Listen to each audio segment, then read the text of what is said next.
ہر طرف سچ ہی سچ ہے، اس میں کوئی شک نہیں، جہاں تک سچی چیز ہو جاتی ہے. سر یہ سچ کی تصدیق جو کرتے ہیں یہ کس کے مقابلے میں کرتے ہیں؟ تو جھوٹ بھی ہے، تو جھوٹ بھی چیز ہے. ہاں جھوٹ بھی ہے، وہ کیا ہے؟ جو سچ نہ ہو. ہم تو سچ نہیں رہتا، تو کس کے مقابلے میں سچ کو تصدیق کرتے ہیں؟ ہاں کس کے مقابلے میں سچ کی تصدیق کرتے ہیں؟ دیکھو سچ کیا ہے تو جھوٹ کیا ہے. اور جب آپ یہ کہتے ہو کہ آپ کو ہر چیز سچ نظر آتا ہے تو پھر آپ کے لیے جھوٹ کیا ہے؟ جب سچ نظر نہ آئے گا تو جھوٹ ہوگا. تو ویسے قدرت نے ہر چیز کی ایک ضد پیدا کی ہے. چیزیں اپنے ضد سے پہچانی جاتی ہیں، اپنی مخالفت سے، رات دن سے، دن رات سے، حاصل محرومیوں سے، انسان سراب. تو سچ جس چیز کو ہم کہتے ہیں اس کے علاوہ بھی کوئی چیز ہے، وہ اس کی پہچان ہے. اگر خالی سچ ہو تو پھر اس کی پہچان نہیں رہے گی. صرف سچ ہو تو صرف ایمان ہو تو ایسا ہو نہیں سکتا. کوئی اس کے مقابلے میں کفر ہوگا تو پھر ایمان کی پہچان ہوگی. کوئی باغی ہوگا تو اطاعت کا پتہ چلے گا. شروع دن سے ایسا چلا آ رہا ہے، اور اس نے بغاوت کی اور ان لوگوں نے اطاعت کی. اطاعت کرنے والے موجود تھے، بغاوت کرنے والے موجود تھا. اور اللہ تعالیٰ فرماتا ہے کہ دیکھو جاگنے والے اور سونے والے برابر کیسے ہو سکتے، اور دونوں کبھی برابر نہیں سکتے. اصحاب النار دوسرا کون سا ہے؟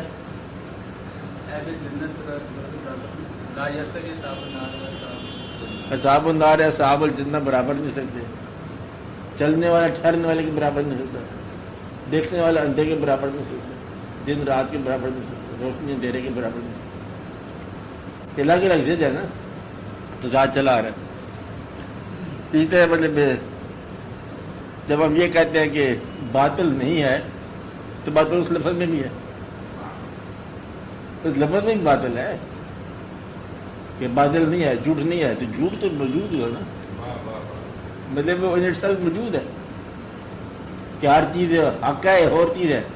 دوسرے بتایا گیا کہ ہر چیز باطل کوئی نہیں ہے، تو باطل ایک لفظ موجود ہے جس کا ایک مفہوم ہوگا. کوئی اسم نہیں ہوگا جب تک اس کا مسمى نہیں ہوگا.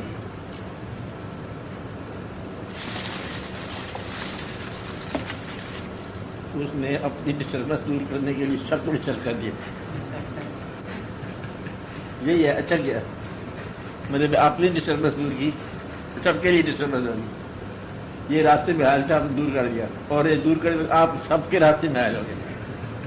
اس کو پہچان نہیں آئی اس بات کی، سمجھے بات.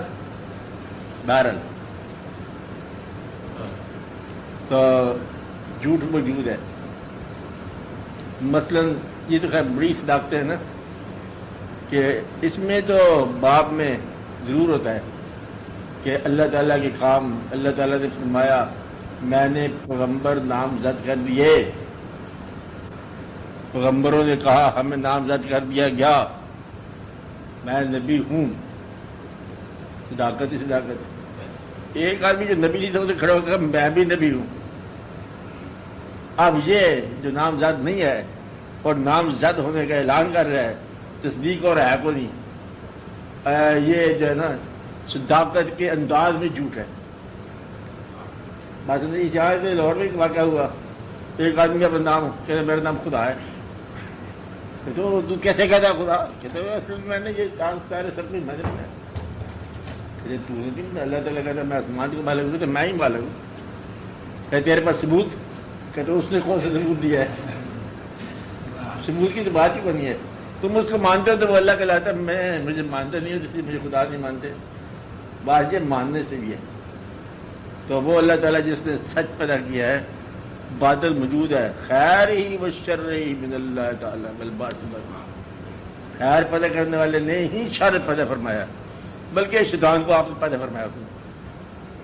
تو تسلیم کے ساتھ ایک شیطان کھڑے گا تو باطل تو موجود رہے گا. اب اس سے نجات جو ہے یہ تمہارا حق ہے، صداقت ہے. یہ آپ نہیں کہہ سکتے کہ سب برابر ہو گئے، برابر نہیں ہوگا، سب ٹھیک ہے نہیں ہوگا۔ ایک آدمی جو ہے نا سب کو برابر کرنے والا، ایک کہانی سناتے ہیں لوگ، کہ ایک پیر صاحب نے خلیفہ نامزد کیا، پھر جا کے تم اس علاقے میں تبلیغ کرو، چلا گیا۔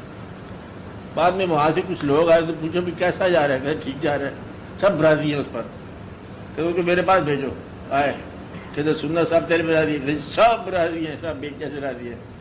آپ نے اس کو معذور کر دیا کہ تو نے جھوٹ بولنا شروع کر دیا، سچ بولے گا سب تو راضی نہیں ہوں گے، تو لہٰذا جو ہے نا سچ بولنا بذات خود اس پر سب راضی نہیں ہوں گے، سچ کو تسلیم سارے نہیں کریں گے، تو فطرتوں میں ہے یہ بات۔ ختم اللہ علی قلوبہم، اب جس کے دل پر مہر لگ گئی ہے وہ کیسے برابر ہوگا؟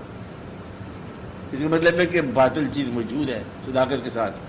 کچھ لوگ جو ہے وہ پہلے ہی شہید پیدا ہوئے ہیں، روحیں شہید پیدا ہوئی ہیں، اور کچھ لوگ ایسے ہیں کہ وہ پیدا ایسے ہوئے کہ بس مہر لگ گئی ہے، اب اس کو کان بند ہے، آنکھیں بند ہیں، کچھ سمجھ نہیں آتی، تو باطل موجود ہے۔ یہ فکرہ آپ جو کہتے ہیں کہ آپ کے خیال میں سب سچ ہے، یہ فکرہ آپ ہی کے خیال میں مل نظر ہے۔ اگر آپ کو یہ سمجھ آ گئی کہ سچ ہے، یہ سارا ہی سچ ہے، تو پھر آپ کی زندگی جو ہے نا اس کے اندر کو اور ہی انقلاب پیدا ہو جائے گا۔ کہنے والا میں اس حالت میں نہیں کہتا کہ سچ ہے، وہ بندہ کچھ اور ہو کے کہتا ہے۔ یہ سچ سارے کا تسلیم کر گئے، ڈر کے کہہ گئے ہوں گے، آپ تسلیم کر گئے ہوں گے، اس کا اگر اظہار واقعی یہ مشاہدے میں آ گیا کہ سچ ہے، پھر ایک اور بندہ ایسے نہیں رہتا جیسے آپ سمجھ رہے ہیں، کچھ اور ہی چیز ہو جاتی ہے۔ مقصد کہ آپ سرسری کہہ رہے ہیں، یہ مجھے کہنا پڑ رہا ہے، اچھا سرسری کہہ رہے ہیں کہ سچ ہے۔ سچ کا دیکھنا، ہر ایک چیز میں سچ کو دیکھنا، صداقت کو دیکھنا، یہ بہت ہی خاص بات ہے۔ یہ آدمی اس وقت دیکھتا ہے جب وہ آدمی ایسا نہیں رہتا جیسے انسان ہوتا ہے، اس کے ساتھ بہت کچھ ہو چکا ہوتا ہے، ہو جانے کے بعد پھر وہ مطلب یہ ہے آپ خود سارا سچ بن جاؤ تو پھر شاید سارا سچ مل جائے کائنات میں، سب سچ بن جاؤ، سب سچ ہو جانے والا بہت کم انسان ملے گا، تو جو تھے وہی تھے۔ اس کے بعد سے آگے ذرا دقت یہ ہے، صداقت جو ہے اس کا احساس ہو سکتا ہے، اس کی پہچان ہو سکتی ہے، مکمل صداقت جو ہے نا کائنات میں ایک دفعہ آئی ہوگی، صادق کے اول اور صادق کے عظیم آخری صادق ایک ہی ذات ہے۔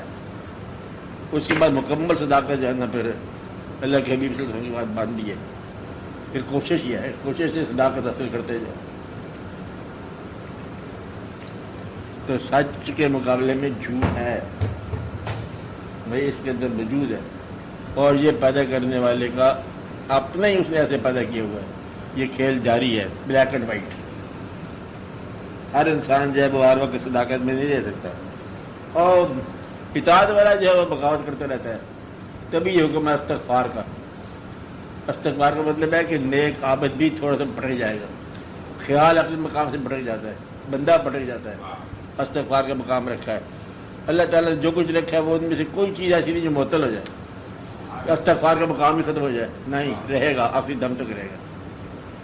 تو استغفار ثابت کرتا ہے کہ کوئی چیز ہے ایسی، وہ کیا ہے کیا نہیں ہے، بس ضرور کچھ ہے۔ تبھی مطلب بار بار صبح شام کہتے رہتے ہیں سیدھا راستہ دکھا اللہ میاں، سیدھا راستہ دکھائی چلا جا، تو کہیں نہ کہیں مطلب اس میں اندیشہ ہے کہ سیدھے راستے سے انسان الگ ہو جائے۔ اب بات میرے صداقت ہے، لیکن مکمل صداقت جو ہے، ہر چیز صداقت نہیں ہے، کیونکہ اس میں خطرہ ہے بڑا زبردست۔ اس خیال میں خطرہ یہ ہے کہ پھر ابلیس بھی سچ ہے اور اس کے چیلے بھی سچ ہے، اسلام بھی سچ ہے، اسلام کے مخالف بھی سچ ہے، وہ بھی حق ہے وہ بھی حق ہے، اس سے زیادہ دنیا میں جھوٹ کو نہیں۔ اگر یہ کہا جائے کہ دونوں ٹھیک ہیں، دونوں ٹھیک ہو نہیں سکتے، ماننے والے اور ہیں اور انکار کرنے والے اور ہیں۔ تو اگر آپ یہ انکار کرنے والے کو نہ پہچانو گے تو آپ کا تسلیم جو ہے یہ مشکوک ہو جائے گی۔ اگر آپ باطل کو نہیں پہچانو گے تو حق شناس کبھی نہیں سکتے۔ پہلے اس نے کہا لا الہ، لا سے شروع ہونے والی بات ہے کہ نہیں ہے کوئی معبود، کہ نہیں کدھر سے آ گیا جبکہ ہے، تو معبود تو ہے وہ، آپ نہیں ہے، کوئی بھی نہیں ہے، بولے جو سمجھ رہے اس کے علاوہ، گویا کہ اس کے علاوہ معبود سمجھنے کا خطرہ موجود ہے۔ تو پہلے اس نے کہا کہ اس کے علاوہ کوئی نہیں ہے عبادت کے لائق، تو اس کا مطلب یہ ہے کہ اس کے مقابلے میں کوئی بات ہے یا ہو سکنے کا امکان ہے یا ذہنوں میں اندر ایک ایسی چیز گنجائش ہوتی ہے اس کے علاوہ کسی چیز کی اطاعت کرنے لگ جائے انسان، اس کے علاوہ تو حق کے ساتھ باطل موجود ہے. یہی پہچان ہے، حق کی پہچان ہے، حق کا تعارف. ورنہ کیسے پتہ چلے گا؟ ایک ختم ہو جائے تو کہتے ہیں دوسرا بھی کمزور ہو جائے گا، ختم ہو جائے گا. اس کا ہونا ضروری ہے، کافر کا ہونا ضروری ہے. یہ آپ کے ایمان کی پہچان ہے. کافر ہی ختم ہو جائے تو میرے خیال ہے پھر یہ بھی ختم ہو جائے گا، ماننے والے بھی ختم ہو جائے گا. یہ یونیفارمٹی ہے نہیں کبھی.